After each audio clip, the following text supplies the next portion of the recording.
சின்ன வசனம் பார்க்கலாம். சரியா? பைபிளில் ஏசப்பா ஒரு வீட்டுக்கு விருந்துக்கு போனார். எங்கே போனாங்க? விருந்துக்கு. அவங்க பேர் என்ன அப்படின்னா மார்த்தாள் மரியாள். என்ன பேர்? அவங்க வீட்டுக்கு ஏசப்பா விருந்துக்கு போனாங்க. ஒரு அக்கா துரிதமாக என்ன பண்ணாங்க, சாப்பாடெல்லாம் ஒழுங்கு பண்ணி ரெடி பண்ணிகிட்டு இருந்தாங்க.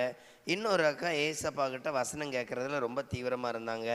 ஒரு அக்காவுக்கு கொஞ்ச நேரத்தில் வந்து என்ன பண்ணிடுச்சு, ரொம்ப டென்ஷன் ஆயிடுச்சு. எல்லோரும் மிலிட்ரி போல் கைகட்டி உட்காருங்க பார்க்கலாம். சிங்கக்குட்டி கைகட்டி உட்காருமா. தம்பி கைகட்டி உட்காருங்க, நல்ல பிள்ளை இல்லை. சரியா? அவங்க ரெண்டு பேரில் என்ன உண்டாயிருச்சு, சண்டை உண்டாயிருச்சு. இவங்க என்ன சட்டை இருந்தாருமா, நீங்கள் என்ன ஏசப்பா அவள் உங்கள் கூட உட்காந்து கதை பேசிகிட்டு இருக்கா, நான் உங்களுக்காக மதியம் நல்ல சாப்பாடு செய்யலான்னு ஓடிக்கிட்டு இருந்தா என்ன பண்ணலை, நீங்கள் கண்டுக்கவே இல்லை அப்படின்னு என்ன உண்டாயிடுச்சு, கோவம் வந்துருச்சு. அப்போ ஏசப்பா சொன்னாங்க, தேவையானது ஒன்றே, அது எப்போது தான் ஏசப்பாவுடைய வசனத்துக்கு கீழ்ப்படுகிறது, அதற்கு முக்கியத்துவம் கொடுக்கிறது. அதை மரியாள் என்ன பண்ணிட்டா, எடுத்துக்கிட்டா அப்படின்னு என்ன பண்ணுவார், சொல்வார். நம்மளும் இன்னைக்கு என்ன பார்த்தோம், உலகமா சொல்லுங்க பார்க்கலாம், உலகமா உலகமா வேதமா.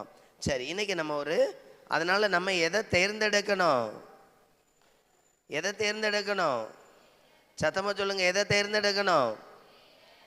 பைபிள். சொல்லுங்க பார்க்கலாம், எல்லாரும் சொல்லுங்க பைபிள்.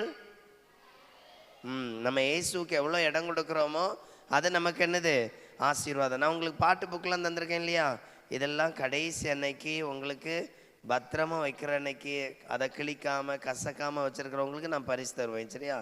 நீங்கள் ரிட்டன் என்கிட்ட தரணும்னு இல்லை, காட்டினா போதும் உங்களுக்கு என்ன பண்ணுவேன், அதுக்கு கூட பரிசு தருவேன். ஒழுங்காக இருக்கிறதுக்கு பரிசு தருவேன், வசனம் அடிக்கடி சொல்கிறதுக்கு பரிசு தருவேன், ஆட்களை கூட்டு வர்றதுக்கு பரிசு தருவேன். நாங்கள் தர்ற புக்ஸு, பாட்டு புக்கு, உங்களுக்கு தர்ற கார்டு எல்லாத்தையும் என்ன பண்ணணும், பத்திரமா வைக்கணும். சரியா? சரி, இன்னைக்கு நம்ம ஒருத்தங்களை பார்க்க போகிறோம். சாராள் டக்கர். பேர் என்னது, பேர் என்னது? சாராள் டக்கர். இவங்க இங்கிலாந்து தேசத்தை சேர்ந்தவங்க. இவங்க அண்ணன் பிரிட்டிஷ் ஆட்சியில் நம்ம தமிழ்நாட்டில் இன்றைக்கு திருநெல்வேலி மாவட்டம்னு சொல்லுகிற இடத்துல மருத்துவ பணிக்காகவும் ப்ளஸ் ஊழியங்களில் என்ன பண்ணாங்க, செய்து கொண்டு இருந்தாங்க. இவங்க அன்றைய காலங்களில் லெட்டர் போடுற பழக்கங்கள் இருந்துச்சு, இன்றைக்கி கிடையாது. இன்றைக்கி நம்ம மெசேஜ் செய்திகள் அப்படிங்கிற அந்த செய்திகள்ங்கிற அடையாளமே அந்த லெட்டர்லேருந்து தான் வந்துச்சு. எனக்கு என்ன செய்தி வந்திருக்கு, எங்கள் வீட்டிலேருந்து என்ன அனுப்பியிருக்கிறாங்க, இந்த மாதிரி லெட்ரு. அவங்களுடைய சகோதரி சாராள் டக்கருக்கு இவங்க அண்ணன் பேர் ஜான் டக்கர். என்ன பேர்? சரியா, என்ன பேர்? ஜான் டக்கர். சரியா? இவங்க ரெண்டு பேருக்கும் என்ன பண்ணுவாங்க, லெட்டர் மாற்றி மாற்றி எழுதுகிற பழக்கங்கள் இருந்துச்சு.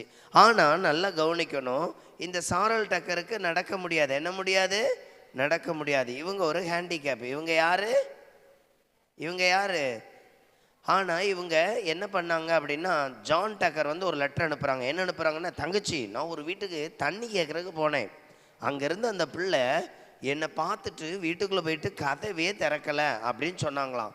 உடனே ஏன் அப்படின்னு நான் விசாரிக்கும் பொழுது, அங்கே பெண்கள் வேற யார் ஆண்களே என்ன பண்ண மாட்டாங்க, வெளிநபர்களை பார்க்க மாட்டாங்களாம் அப்படின்னு ஒரு லெட்டர் அனுப்புனாராம். உடனே அந்த அக்காவுக்கு தோணிச்சான், ஐயோ நம்ம ஹேண்டிகேப்பாக இருந்து நிறைய படிச்சிருக்கோம், அப்போ அங்கே இருக்கிற பிள்ளைகள் என்ன பண்ணலை, படிக்கவே இல்லை அப்படின்னு சொல்லி அந்த அக்கா தங்கிட்ட இருந்த கிட்டத்தட்ட ஒரு 20 பவுன் நகை போல் எடுத்து என்ன பண்ணாங்களாம், அதை அப்படியே இந்தியாவில் இருக்கிற ஜான் டக்கருக்கு அனுப்புனாங்களாம். அனுப்பின அந்த காசை வச்சு அவர் ஒரு ஆசிரியர் பயிற்சி வகுப்பும் ஒரு ஸ்கூலும் தொடங்கினாராம்.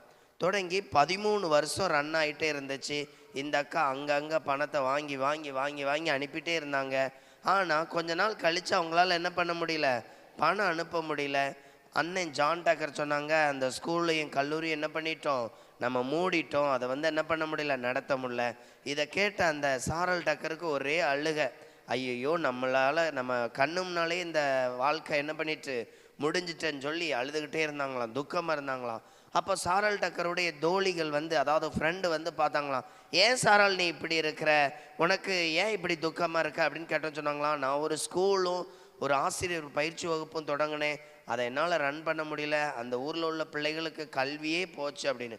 அப்படி சொல்லிட்டே அவங்க அப்படியே இறந்துட்டாங்களாம். அதை சொல்லிட்டு என்ன பண்ணிட்டாங்களாம், உடனே இவங்க என்ன பண்ணாங்க அப்படின்னா, நல்லா கவனிக்கணும், முக்கியமான ஒரு பகுதியே. இவங்க அதை கேட்டுட்டு சரி நம்ம அந்த ஃப்ரெண்ட்ஸ் எல்லாம் சேர்ந்து என்ன பண்ணாங்களாம், அவங்க அந்த லண்டன் முழுவதிலும் பணம் கலெக்ட் பண்ணாங்களாம். கனெக்ட் பண்ணி இந்த திருநெல்வேலி மாவட்டத்தில் இருக்கிற சாராள் டக்கருடைய அந்த ஸ்கூலுக்கும் ஆசிரியர் கல்லூரிக்கும் தொடர்ந்து பணம் அனுப்புனாங்களாம். அந்த பணம் அனுப்பி மறுபடியும் அது தொடர்ந்து இன்றைக்கு வரைக்கும் ஏறக்குறைய 10 லட்சத்திற்கும் அதிகமான பெண்கள் என்ன பண்ணியிருக்கிறாங்க, படிச்சிருக்கிறாங்க. இதற்கு காரணம் என்ன அப்படின்னா சாராள் டக்கர். என்ன பேரு? சாராள் டக்கர். கிட்டத்தட்ட 3 தலைமுறை பெண்கள் கல்வி கற்றுக்கொள்ள இவர்களுடைய முயற்சி, இவங்களுடைய அந்த ஆயத்தம். நல்லா கவனிங்க. நம்ம வாழ்க்கையில் நீங்கள்லாம் படிக்கிறீங்க அப்படி தானே, ஸ்கூல் போகிறீங்க அப்படி தானே. இப்போ ஒரு பள்ளிக்கூடம் திறந்து அதில் இவ்வளோ பேர் படிக்க வச்சிருக்கிறாங்க அப்படின்னா அவங்க எவ்வளோ ஆயத்தப்பட்டிருப்பாங்க. புரியுதா உங்களுக்கு? அப்போ சாராள் டக்கர் யாருக்கு ஆசீர்வாதமாக இருந்தாங்க? திருநெல்வேலி மாவட்டத்துக்கு யாருக்கு ஆசீர்வாதமாக இருந்தாங்க? நல்ல கவனிங்க. அங்கே நிறைய பிள்ளைகள் படிப்பதற்கு இவங்க என்ன பண்ணாங்க, தன்னை ஆயத்தப்படுத்தினாங்க. கடைசியில் இறந்தும் போயிட்டாங்க. ஆனால் சாராள் டக்கர் இந்தியாவுக்கு வந்ததே இல்லை. திருநெல்வேலி எப்படி இருக்குன்னு கூட என்னைக்காவது என்ன இருக்கும், ஃபோனு நிறையா இருக்குது, நினச்ச இடத்த உடனே என்ன பண்ணிடலாம், வீடியோ காலில் காண்பிச்சிடலாம். அன்னைக்கு எந்த வசதியுமே கிடையாது, லெட்டர் மட்டும்தான். அந்த லெட்டரும் இன்னைக்கு போட்டால் நாளைக்கெல்லாம் போகாது, அது போகிறக்கே சில நாட்கள் மாதங்கள்லாம் ஆகும். அந்த அளவுக்கு என்ன பண்ணோம், டிலே ஆகி தான் போகும். ஆனால் நல்லா கவனிக்கணும், அவ்வளோ பாரத்தோடு செயல்பட்டதுனால இன்றைக்கும் சாராள் டக்கர் ஸ்கூல் அப்படின்னா ரொம்ப என்னது சிறந்த ஸ்கூலாக என்ன பண்ணுது, செயல்படுது. நாமளும் ஏசப்பாவுக்காக வாழணும். யாருக்காக வாழணும்? சத்தமாக சொல்லுங்கள், யாருக்காக வாழணும்? சாராள் டக்கர் உலகத்தை தேர்ந்தெடுத்தாங்களா, வேறத்தை தேர்ந்தெடுத்தாங்களா? அதனால தான் மற்றவங்களுக்கு அவங்க உதவி செய்ய முடிஞ்சுச்சு. புரியுதா உங்களுக்கு? அப்போ நாமளும் மற்றவங்களுக்கு உதவி செய்யணும். சரியா? முழங்கால் போடுங்க, ஒரு குட்டி ஜெபம், அதுக்கப்புறம் நமக்கு கிளாஸ். எல்லாரும் முழங்கால் போடுங்க பார்க்கலாம். இன்னைக்கு நம்ம சின்ன பிள்ளைகளுக்காக ஜெபிக்க போகிறோம். சரியா? எல்லாரும் முழங்கால் போடுங்க, கை கூப்புங்க. தம்பி முழங்கால் போடுமா, நல்ல பையன்ல. குட்டி ஜெபம்.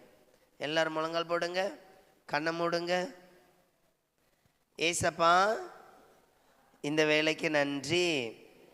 சத்தமாக சொல்லுங்க, ஏசப்பா இந்த வேலைக்கு நன்றி. உம்முடைய கரங்களில் எங்களை ஒப்பு கொடுக்குறோம். எங்களை ஆசீர்வதிங்க, எங்களை பாதுகாத்து கொள்ளுங்க. எங்கள் இந்தியாவிலையும் எல்லா சின்ன பிள்ளைகளையும் ஆசீர்வதிங்க. எங்கேயும் வியாதியில் பாதிக்கப்படக்கூடாது. சின்ன பிள்ளைகளுடைய தேவைகளை சந்திங்க. சின்ன பிள்ளைகளை ஆசீர்வதிங்க. நீங்கள் பாதுகாக்கணும் ஏசப்பா, நீங்கள் ஆசீர்வதிக்கணும் ஏசப்பா. எங்கள் இந்தியா முழுவதும், எல்லாம் சத்தமாக சொல்லுங்கள், இந்தியா முழுவதும் சின்ன பிள்ளைகள் எல்லாரும் ஆசீர்வதிக்கப்படணும். எல்லா பிள்ளைகளும் பாதுகாக்கப்படணும். யாருக்கும் வியாதியே வரக்கூடாது. பெற்றோருக்கு கீழ்ப்படியணும் ஏசப்பா. உம்முடைய வசனத்துக்கும் கீழ்ப்படியணும். ஆசீர்வதிங்க. ஆமேன். கர்த்தர் நம்முடைய ஜெபங்களை கேட்டார். கிளாப் பண்ணுங்க பார்க்கலாம் எல்லாரும். சரி.